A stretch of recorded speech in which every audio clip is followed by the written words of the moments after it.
everyone to our Leaders and Managers webinar.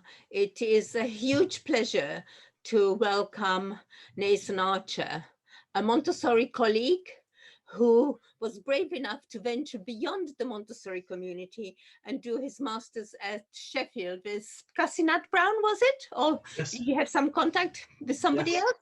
And he has since been involved in many pieces of topical research charting the story of the earliest workforce and also of early childhood per se.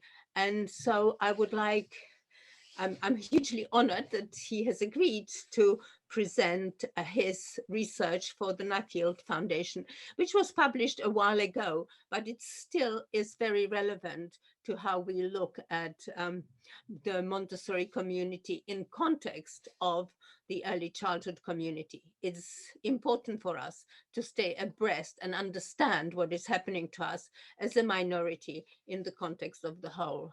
So over to you, Nathan. We will have some Q&A after the presentation. So if you are itching to ask a question, either put it in the chat as Nathan is presenting or save it for later. Thank you very much. Thank you, Barbara, and thanks very much to you and Wendelin for the invitation to join everyone this evening. It's always a real pleasure to be amongst Montessorians. I feel as if I'm amongst friends, so great chance to share the research, and thank you for the chance to do that. As Barbara said, my name's Nathan Archer. I'm currently a researcher based at the University of Leeds, and I've been working on a project to look at the impact of COVID on early years settings. And in fact, we're launching our final report tomorrow, so I can share some more details about that with colleagues, perhaps towards the end of the session, if that's of interest. But my main task this evening is, as Barbara said, to share with you some findings from a research project that I was involved in with the Nuffield Foundation that published its findings last year. So that's the focus of tonight's discussion. So just before I share some slides with you, I thought I'd give you a little bit of background and context to that Nuffield project. So colleagues may know that Nuffield Foundation is primarily a funder of research rather than a research institute in its own right. And they primarily fund research in education, in justice, in welfare. But they have funded over the last 20 years quite a substantial body of work that has focused on early childhood. So our chief executive, Tim Garden, was very keen to pull all of that work together that Nuffield had funded, together with other seminal studies and other literature, and sort of take stock of where we are with what we know around the early childhood arena. So Tim started this project called The Changing Face of Early Childhood in Britain, and that's now led by my colleague Kerry Oppenheim. And over the course of the project, which has been running now for about 2 years, we've produced 6 or 7 different reports, all under that umbrella of early childhood. So if you're interested in delving a little bit deeper, we have reports on the website that are around the role of family in early childhood. There's one around poverty. There's another that looks at the impact of children who are at risk of abuse or neglect, the impact upon them. There's another about the home learning environment. There's one about child health. And then the final report that I'd like to talk to you about this evening is about the role of early education and care in shaping children's life chances. So as I say, they're all on the Nuffield Foundation website, so feel free to sort of have a delve there if you're interested in any of those topics in particular. And I'll share with you some of the headlines from the report that I worked on. So I'll just try and work the magic of Zoom. And can I just check you can all see that full screen? Great, thanks very much. Okay, so as I say, this report that was published shines a spotlight on the landscape of early education and care. And it acknowledges what colleagues will know has been a huge growth in the sector over recent years. In the last 2 decades alone, the service has grown to universal provision for all children over the age of 3. And there continues to be quite substantial government funds allocated to the provision. But despite that investment, there's no national coherent vision in England for early education and care. And that was one of the main findings of our report. There's been a great deal of progress in policy and practice, and that needs to be recognised and celebrated. But there are also ongoing complexities and ineffectiveness within the system. So as a result of that, we call for a wholesale system review. But before I talk about that sort of outcome that we call for, I wanted first of all to have a look at the evidence that's been generated in recent years and look at the quality and effectiveness and sustainability of early education and care provision, and the extent to which it has narrowed the gaps between the most disadvantaged children and their more advantaged peers.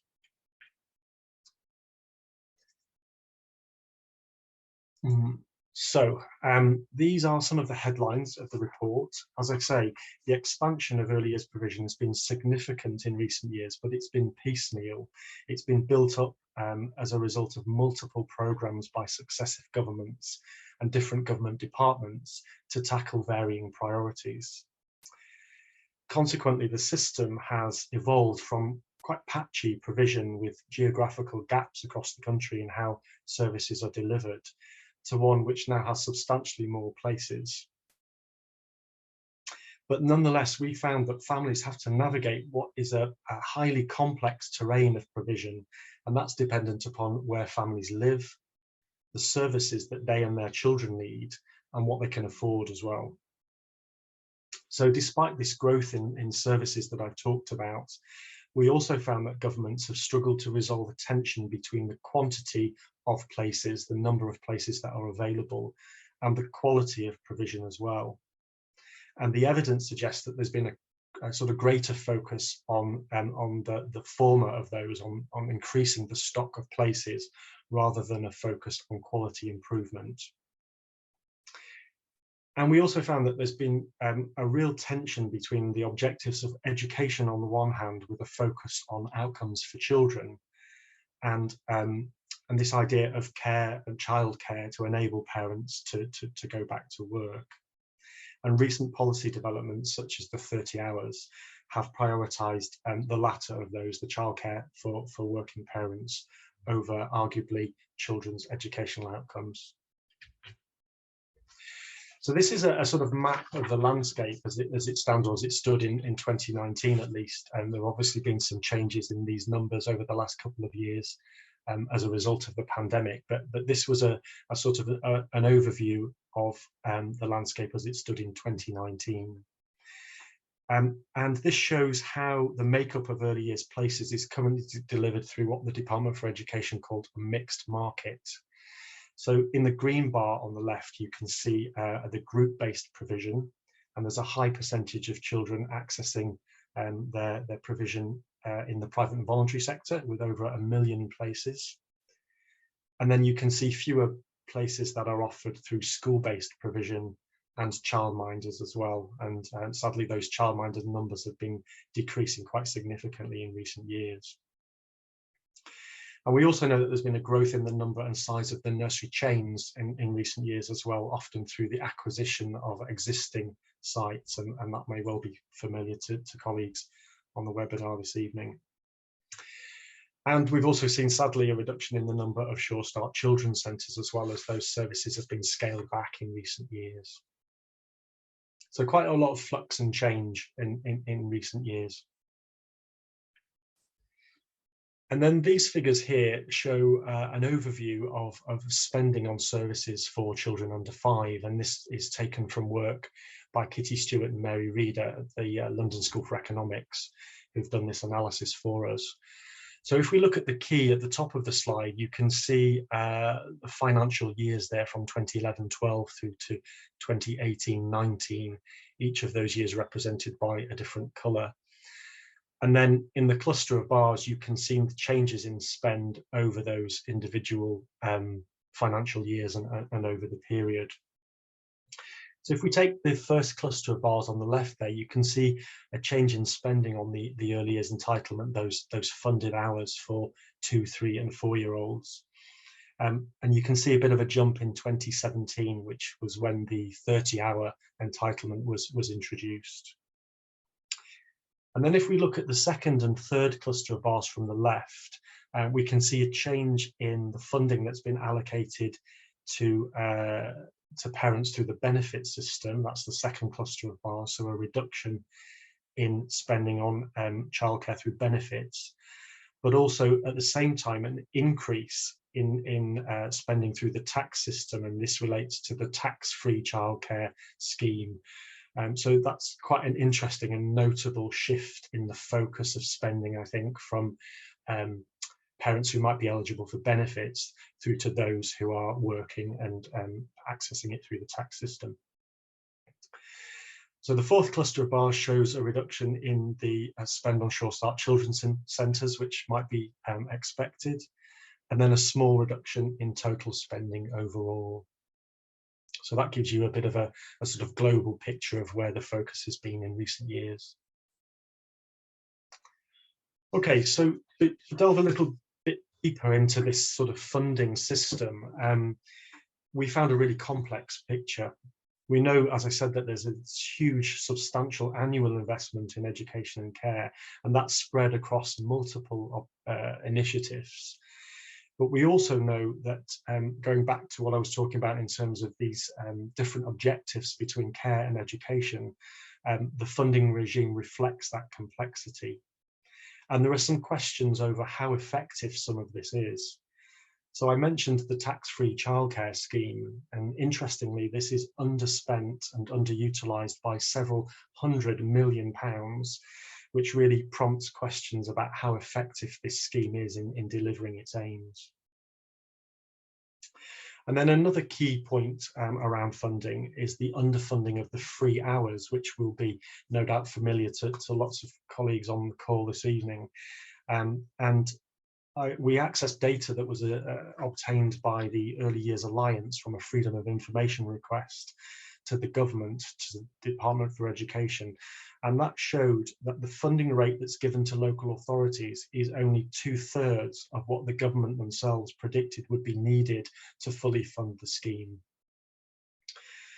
So not only is that obviously a real challenge in terms of sustainability for settings, but it often means that the fees that are charged outside of those funded hours are sometimes beyond the reach of low-income families.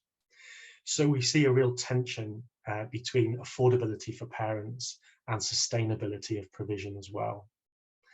But that also then impacts, we think, on equity of access to places for some children. So some real challenges around funding.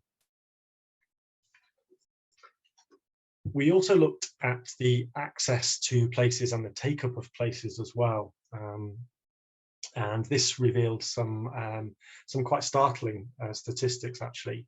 We all know that there are no funded programs of care and education for children under the age of 2, but there is also very little research into early years policy for very young children as well. But when we looked at the inequalities in the access and take-up of provision, what really struck us was that children from the most disadvantaged families were least likely to take up their funded entitlements, so that's funded hours for 2, 3 and 4-year-olds. But also that the take-up of those hours was lower among some ethnic minority groups and in some regions as well. So in pockets of disadvantage around the country, we saw much lower take-up of those funded hours. And that situation, we think, has been exacerbated by the expansion of the 30 hours programme as well. So you might be familiar with work by the Sutton Trust and their Fair Start programme. They've identified that families who are not working or who work less than 16 hours a week are not eligible for the 30 hours. So we have a situation where the children of working families are entitled to twice as many funded hours as those who are not working. So for us, there are real questions about whether the balance is being struck between child development on the one hand and early education, and the provision of childcare for working parents on the other. So this is an example of some of the statistics of the take-up of places, and this is pertaining to the part-time places for eligible 2-year-olds, often the most disadvantaged 2-year-olds. You can see the green bars. The green bars represent the total number of children who would be eligible to take up a 2-year-old funded place. And the dotted line that's between 2019 and 2020 just refers to a change in the eligibility criteria. So I think with the introduction of the universal credit, there were some changes about who was eligible. So that partly explains the reduction in the total of number of children who are eligible for those places. But what we can also see in the dark line, and in those sort of figures on that dark line that are reducing, is that the take-up of those places is also falling year on year. And in fact, the figure in 2021 is now just 62%. So that means that there are over a third of children who are eligible to take up a 2-year-old funded place who are not accessing it. And we think that's real cause for concern. So lots of children missing out there. Okay, so we also looked at the quality of early years provision in the report. And colleagues might be familiar with the way in which quality of provision is often divided into structural factors and what are called process factors. So you can see on the triangle here from Bonetti and Brown, these are some of the indicators that are considered to be structural elements of quality. So namely group size in terms of the numbers of children within a group, charter staff ratios, and educator qualifications as well. And that's been termed the iron triangle of quality. So we know from the research that each of those elements has an impact on children's cognitive and social and emotional outcomes, although interestingly few studies have isolated those individual impact elements and considered the impacts of those individually. We also found that measuring quality, the idea of being able to measure quality, is also really contentious. So we know that there is admin data that's available through Ofsted, so the Ofsted gradings that are the result of inspections. And we also know that staff qualification levels are captured through the annual census from the Department for Education. But we feel that neither of those fully capture the complexity of the elements that constitute quality provision. So there's some real questions there still about what constitutes quality and whether indeed it can be measured or not within provision. We also know that there are strong relationships between the level of staff qualifications and the quality as measured by Ofsted. But despite lots of reforms in recent years, those qualification levels still vary hugely across the sector. And there are still quite distinct differences between the levels of qualifications by teachers in the maintained sector and by other members of the early years workforce as well. So these are some of the workforce challenges that we also considered in thinking about not only quality and experiences for young children, but also the working experiences of the early years workforce as well. So notwithstanding the huge dedication and achievement that certainly I've experienced in my working life in the sector, notwithstanding that, there remain a number of systemic issues, we think. So we know that the consistency of qualifications varies hugely across the sector, and the early years workforce is generally less well qualified than the teaching workforce and the general female workforce. Sadly, we know that the sector remains undervalued and that early years staff don't enjoy the same sort of status as colleagues working in the primary, secondary and tertiary system. And we know that although there have been a number of positive policy developments in England for the workforce in recent years, sadly, it's marked by low pay, limited progression, and high workload as well. And one startling statistic that I just wanted to share with you is that 45% of early years workers in employment are also claiming state benefits or tax credits. So I think that's a really sobering figure that needs to be sort of out there publicly. We also know, sadly, that turnover of staff appears to be increasing as well, not least as a result of the pandemic. So maintaining a stable workforce is a very significant and immediate challenge for the sector as well. And we feel that there have been missed opportunities to really improve this qualifications infrastructure and career pathways as well for the field. So a great deal more work to be done in terms of a workforce strategy, we think. A number of workforce challenges to be addressed to address the quality of provision that we've been talking about this evening. So moving on to the impact of early education and care, we know impact matters because we want to enable all young children to flourish, to narrow those gaps in development that I was talking about, to use public funding well, but also to learn from what works. So we pulled together quite a diverse and substantial evidence base that's been growing in the UK in recent years to look at that impact. And whilst there's a substantial international body of research, thinking about the US and the Perry School High Scope project in particular, the UK is also growing its evidence base, and we drew on these two major longitudinal studies that you'll be familiar with, the EPSI study that ran for a number of years, and the more recent SEED study that's been funded through the Department for Education as well. And they both look at how preschool influences children's attainment and development outcomes over time. So they're a really rich source of data if anyone's interested in delving a little bit deeper into those. So when thinking about impact, we considered a number of factors. So there's clearly the wider socio-economic circumstances and context of families. There's the quality of provision that we talked about, the quantity of hours in terms of the number of hours that children access, whether that's full-time or part-time, the age of the child, but also the social mix of a setting as well. And I think there's much more work to be done in understanding the effect and the impact of social mix within the settings that we work with. And I'd be really interested to take that kind of work forward. So in terms of the headlines of those two major studies that I just mentioned, the EPSI study and the SEED study, these are some of the headlines.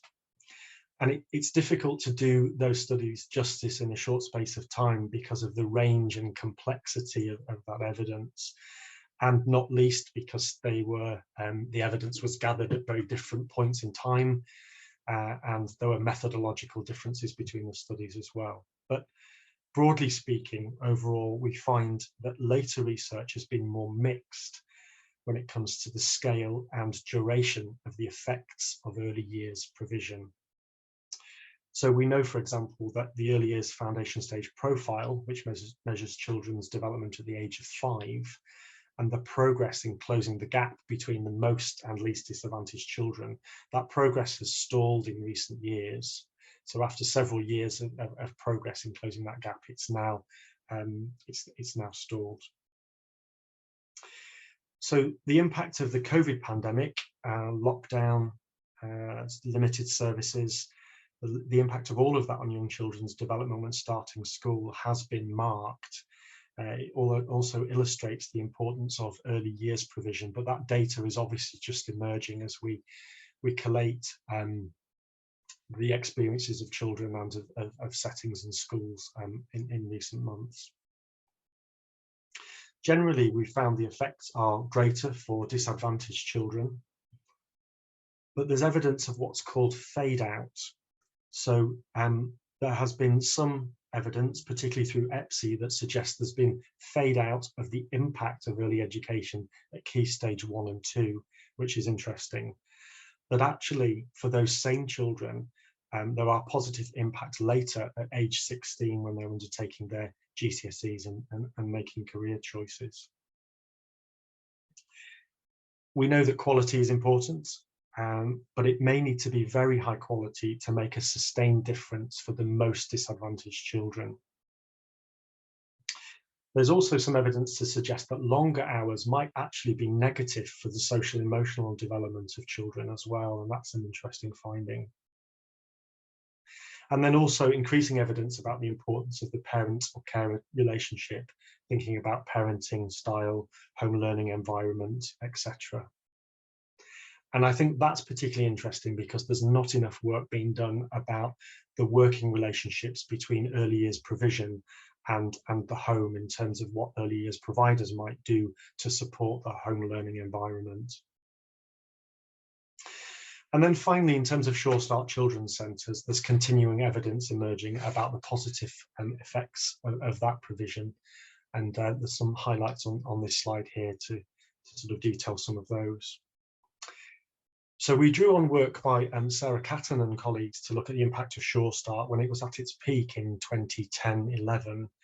And they found that Sure Start had long-term benefits for children's health that lasted almost a decade after children had moved on from that Sure Start provision. They found that it prevented 13,000 hospitalizations amongst 11 to 15-year-olds, with more significant effects in deprived areas. But interestingly, the impact was also likely to be seen through stronger immune systems, less risky environments, improved mental health, and potentially better behavior during adolescence as well. And there's current work going on about the cost savings that might have. So that investment in Sure Start, how it actually results in cost savings to services further down the line. And we think that these are useful findings for current initiatives, such as the advent of family hubs, integrations of services, and also the ways in which Sure Start services were open access, but with a greater focus on the most disadvantaged families as well. But clearly needs to be substantially well funded. So this is a sort of summary of some of the headlines that I've talked about. Oh, sorry, I've gone backwards there. And what that leads us to conclude, all of that evidence that we covered over the sort of scope of the report, is that actually the system, although we have this nationwide infrastructure for early education and care, and it has many strong elements, we think the system as it stands at the moment is dysfunctional. So we feel as if it's not working for all children in terms of the quality of provision. It's often challenging for parents in terms of access and affordability. And there are clearly challenges for providers as well in terms of sustainability and pay for the workforce as well.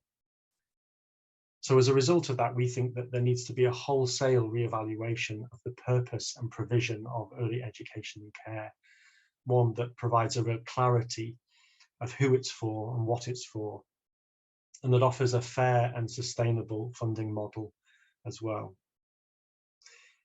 We think this needs to be built around a system which meets the needs of young children and their families, but also prioritises the most disadvantaged children as well. So there's a huge ask there. Hopefully that's given you a sense of the evidence that we drew on and the conclusions that we came to. But I'd be really, really interested in hearing your thoughts, your reflections, and your experiences as well, and whether these research findings reflect your experiences. And obviously I'm happy to answer any other questions as well. So thank you very much for listening.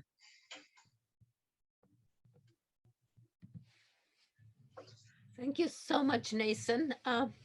What a thought-provoking set of outcomes, and the challenge of the wholesale review of early years for the government, particularly in view of the recent announcement of reorganization of looking after children with special needs. Let's see what that will bring and how that will affect what happens to young children and their families.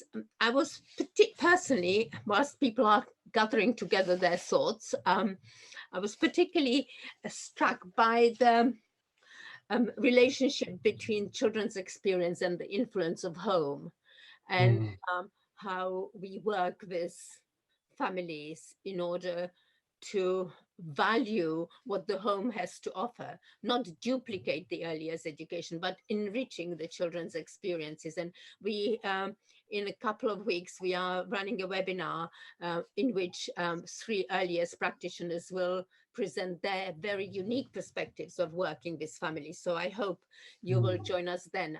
It promises to be an exciting session. But we have got some questions, haven't we, Wendolyn? We do. We've got a question from Karen about the fade out of benefits at Key Stage 1. So after they leave the early years, I'm just expanding that for our American friends who've joined us. Would you be able to explain that a little bit further? What's going on there? I can, to a degree. It was my colleague Kerry who looked at that in more detail than I did, but I'll share what I know. My understanding is that there's a model of progression that goes from the good learning of development as recorded by the profile and expected outcomes based on that in Key Stage 1. This is a very non-Montessori model, I'm very aware of this, but in kind of mainstream sort of policy circles, this is how they measure expected progress. And my understanding is that those children who had achieved well, according to the good level of development profile, didn't necessarily make the expected progress in Key Stage 1 SATs and Key Stage 2 SATs, but that actually progress was back on track in their terms by the age of 16, if that makes sense. By that time, they got cultured into the system of school education and the pouring into the children rather than allowing them to flourish according to their skills and abilities. Yes. Right. Yeah. Yes. Learning to comply, self-regulation at the top of the requirements at the moment. Could you talk a little more about the subject of effectiveness? What would you say would be good measures for early education effectiveness? Lena is asking. That's an interesting one. I guess that depends how we define effectiveness, really, and perhaps goes back to the slide around quality. And the literature does divide quality into this structural and process quality, as I mentioned. There's also lots of academic literature which kind of questions whether indeed quality can indeed be measured, and that's quite interesting work that Peter Moss writes about in terms of should we not be thinking about context and what's meaningful for the communities in which we work. So a big debate about whether we can indeed have indicators that are universal or not, but I guess the bulk of the literature is built around those ideas of either structural quality, which is clearly very measurable, or process quality, which perhaps takes some of the tools that we'd be familiar with, such as the STEW scales or ECHAs and ITAs, which is quite often much more around those interactions between the adult and the child. So that might sound like I've dodged the question, but that's my understanding of the evidence base. Yeah. And I suppose we could have a whole webinar about what we understand by effectiveness of early years and what we expect from early years, which links to the next question about what do we understand about the lack of effectiveness of the longer hours? I mean, I think for us, the longer hours are the daycare hours, aren't they? So when children go to nursery at 8 in the morning and they leave at 6, often staying in the daycare for a longer period than the parents are at work. Yes. So that's in the SEED study, and I can't remember whether that pertains to 2-year-olds or 3-year-olds in particular, but there was a particular cohort in the study where they found that children who were in attendance in a group-based setting for longer than 20 hours showed sort of lower scores, again going back to a very non-Montessori measurement model, but showed lower scores in their social and emotional development, and those were children who attended longer hours. So I can dig out the reference for that if that's helpful, that you can read the detail of that. If you were able to share it, that would be helpful. But it also relates to the effectiveness of the staff in supporting children in the longer hours. And any of you who work in daycare know how exhausting it is to do a session from 8 in the morning until 6 in the evening. And I often thought about, if I ever had the opportunity to run daycare, how I would manage the staffing to offer the children the same level of energy and engagement with the children. It's impossible to do it just one person for all that long day. Absolutely, that key person model on such a long day is so difficult. Yeah. And Ruth is asking, what would you hope will be the outcome of the Nuffield research, and how are you, what else is going to be done with it? That's a really good question. So part of what we need to do as a team is to ensure the impact of the research. So that's all good and well for us to write a report. Clearly, we're hoping for some impact with it. We have colleagues at Nuffield Foundation who are doing quite a lot of lobbying work with it. So we're presenting these findings to the all-party parliamentary groups, talking to some MPs and some policymakers as well, and feeding it through to decision makers at Department for Education in the hope that we might affect some change. As I say, this is only one of 6 or 7 reports as part of the broader project. So my colleague Kerry is actually pulling together the findings of each of those reports into a final report as we speak. So we're hoping for quite a large-scale launch of those findings in the summer.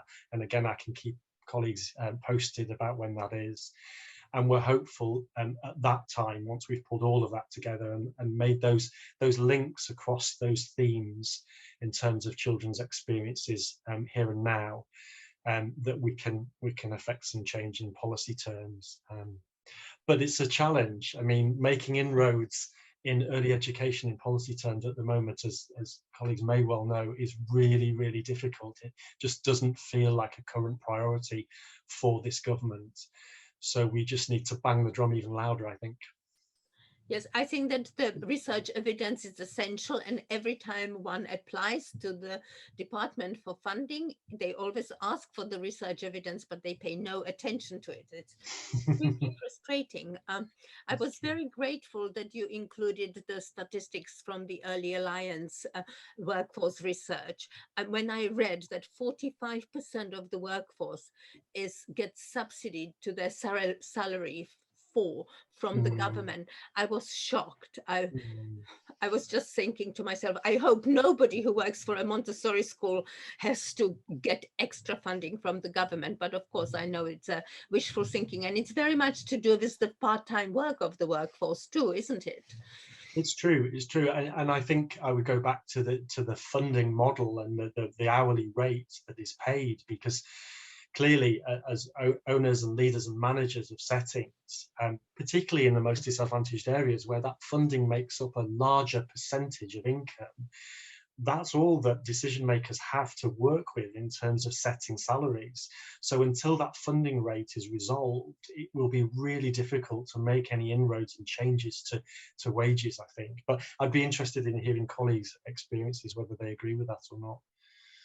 I think it also links with the fact that million places are offered in the private and voluntary sector.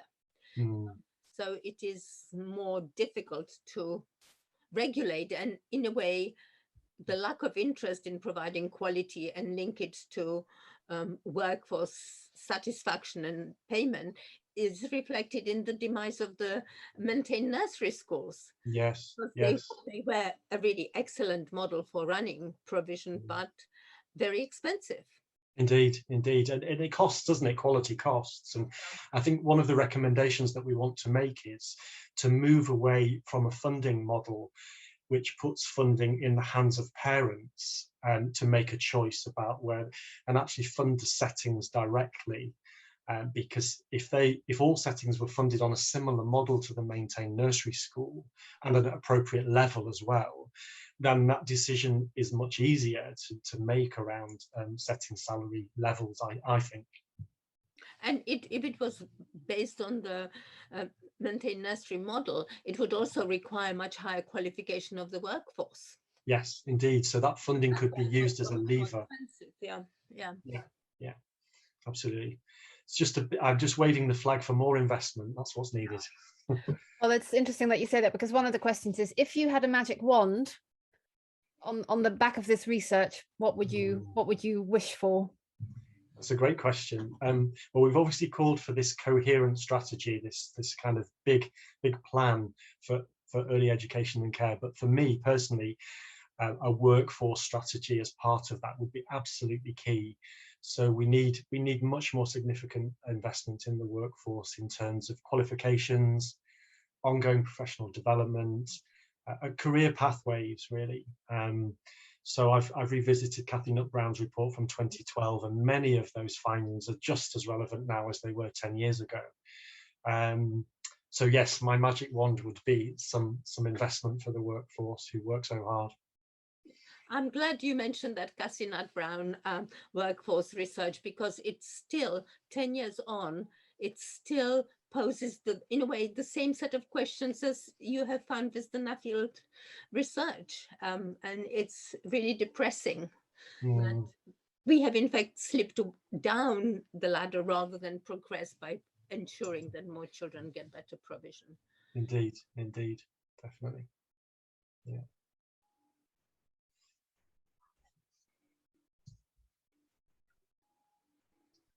I'm just trying to keep an eye on the chat as well. Look at the chat as well. Nursery chains, yes, indeed. That's a very interesting point that's been made there. There's Melanie. There's a recent report, I don't know if colleagues have seen it, that's come out of UCL by Antonia Simon and Ava Lloyd about the chains, and that makes for really interesting reading about their financial models of acquisition and private equity financialization. It feels as if the landscape is changing, and the chains are certainly growing in size. It's quite scary in a way, isn't it?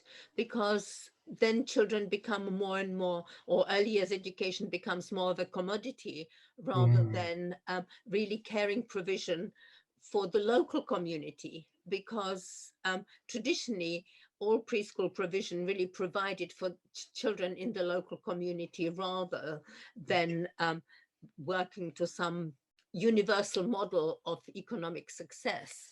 Yes, yeah, I would absolutely agree with that, and I'm sure some of the chains are much more effective at being rooted in their communities than others, but generally as a model, you would, my experience is that there's less of those community-based relationships than maybe the smaller single site settings. Yes, and we have had some interesting models of preschool provision, like Lena mentioned. What about the provision which operates from care homes, where you have an experience of the young and old working together? And I think in my grandmother's role, I definitely see the value of the older generation supporting the young children, but also it offers an opportunity for a different quality of learning. It needs to slow down to meet the needs of the older people. And I think children buy into that really very intuitively. They don't need to be explained a huge amount. They definitely understand that my husband will always sit in the chair whenever they want to play with him. So they come to him, right, and me going to them. That's really interesting. I'd not really made the link between that sort of intergenerational work and slowing down. Actually, Alison Clark's work on slow pedagogy is really interesting, and that's made a link for me. I'm going to follow up. So, yeah. Someone was just sorry, Barbara. Yeah, go on. I was just going to say, I've seen Michelle's comments about the COVID project, and I'll happily share some more details of that if you're happy for me to do that. Well, I was wondering, would you come back in the summer term perhaps to share with us some of this COVID research, because as we very briefly spoken, there's some quite interesting surprises in the research. Yes, yeah, by all means, I can come back and share that in a bit more detail. And the report is launching tomorrow, as I say, but there are some interim findings on the website. which people are welcome to have a look at, and primarily around the workforce and around sustainability of settings as well. That was the focus rather than the impact on children. I think other studies are looking at that. Oh, Chloe suggested that parents could perhaps offer their skills to contribute to the provision as part of their fee paying. And I think that model has existed for quite a while. I certainly know that many of my generation who have started nursery schools have always had special places for parents who could offer something but couldn't afford to pay. And it is actually a very well accepted model in the Steiner schools. When you apply to send your child, you have to declare what you could offer the school, and then the fees are scaled in proportion for the work, which I have always liked very much. It has not really got well established or explicitly established in the Montessori community, even though it has been implicit in many of our operations. Yeah. Yeah, that would be interesting to look at that in a bit more detail, and the logistics of it. Yeah, that's good. Well, no more questions seem to be rushing into our inbox. Have we missed somebody? If somebody feels like they would prefer to ask a question rather than type it into the chat, please put up a hand and we will see what we can do.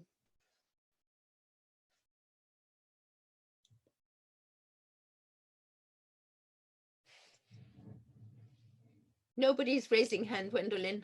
I can only see part of the screen. No, I think everyone is turning this over. There's a lot to digest there, isn't there? Yeah. And we are able to share we will share the presentation tomorrow, so people will have the data of the from the presentation to really chew over and really think about the challenges facing not only the providers but also the young children of today, because life is not simple for them, and we all try to we work so hard to make it easier for them, and yet it may not make the difference or the impact we would like it because of all the other situations, because the child doesn't exist in isolation. I'm reminded of the Bronfenbrenner model, where the child is part of a whole series of influences. And certainly COVID has reminded us of that external influence very powerfully. So if you wouldn't mind coming back in the summer, Nathan, we would very much welcome sharing your research with you. And we are particularly grateful for the very accessible and easy presentation of your research, which doesn't always happen. Oh, that's good to know. Thank you.